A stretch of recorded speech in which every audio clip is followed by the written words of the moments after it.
Hi everyone, it's Adam here. I'm here this week with my video blog, and it's really about a topic that's very dear to my heart and one that really came strongly to my attention last week when I did some work in the Northern Territory with some teachers, and they kept telling me over and over again that one of the messages and one of the problems that they have around working with young people these days is a lack of resilience. A lack of ability to bounce back, a lack of ability to come back from adversity, a lack of ability to get off the floor and give it a go, a lack of ability to try something new. And I think that's a theme that's running across Australian schools, and one that as educators we really need to start to get our heads around.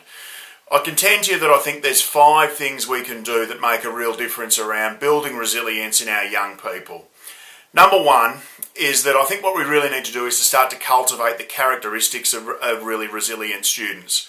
I know that for myself, I remember teaching a student who was in year 5 and 6, and she came to school every day with her hair pulled back neat as a pin. She was there 15 minutes before the bell to help me set up. She did really well academically. She was popular socially. She did all the things right that we really want a student to be doing when they're in year 5 and 6 at primary school. And I knew full well that she came from a really difficult home. Alcohol was an issue, abuse was an issue, and I knew also that she had a little brother a couple of classrooms down who was giving his teacher real merry hell.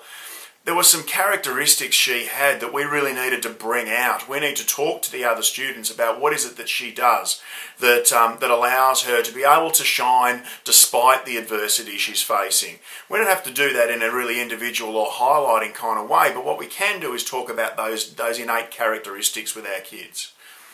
The second thing I want you to do to help build resilience in our young people is to build conflict resolution skills. I think far too often our young people have something go wrong and it breaks the relationship. And what we need to show them what to do is to build stronger relationships. And part of that is being able to resolve a conflict. As we all know, even the very best relationships that we have are often tested by conflict and tested by difficulty. The awful feeling that we get when a relationship breaks as a result of difficulty means that our young people start to spiral into a bit of a depression, and that can contribute to our increased statistics around teen suicide also. Our young people need to know how to fix a relationship, not how to discard it, and they need to know how to be able to make sure that the strength of those relationships is really strong. The third thing I would suggest that we do to build resilience amongst young people is to ask them to actually look for resilient heroes. I don't want our young people to be particularly interested in Lindsay Lohan anymore. I want them to look for who are the people who have actually got somewhere despite some risk and despite some adversity in their lives. Nick Voigt is a great example of that. For me, my example about resilience that I always remember because I'm a bit of a sporto is Muhammad Ali, who, despite his dyslexia, took on the idea of studying poetry. And his favourite poem was, "Every great work, every major achievement has been brought into being through holding the vision. And often before the great accomplishment comes apparent failure and disappointment. For the greatest achievement in life is not in never failing, but in rising again when you fall."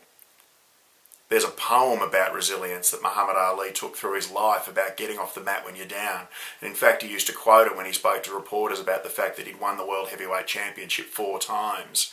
He said that was only possible because he lost it 4 times.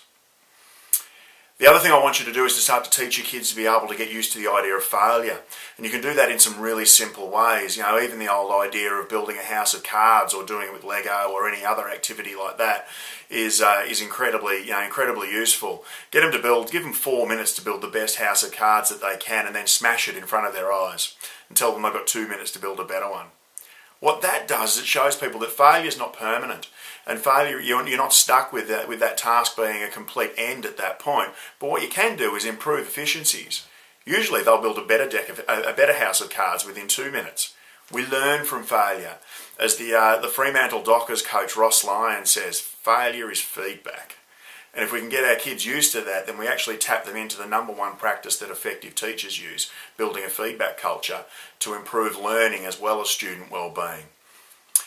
And the 5th thing I would like you to do to help build resilience amongst young people is talk to them about who are the people that they can talk to no matter the problem that they have.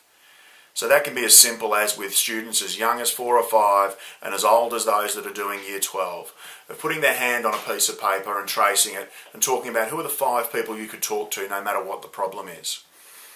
If those students can't get to 5 people, That if there's somebody that they couldn't talk to about a problem at home, or a problem at school, or a problem with their sporting team, or a problem with themselves, or a problem with their thinking, if they can't cover that there's somebody that they can speak to, then our job's to help them find that fifth person or fourth person, whatever the case may be. I'm passionate that we start to build resilient young people in our community, because I think that it's actually at the heart of what we're trying to do in developing wonderful citizens for tomorrow. I'd love to hear your thoughts on what you think about resilience and what you think we can do so that we can grow those young people in our schools. Have a great week.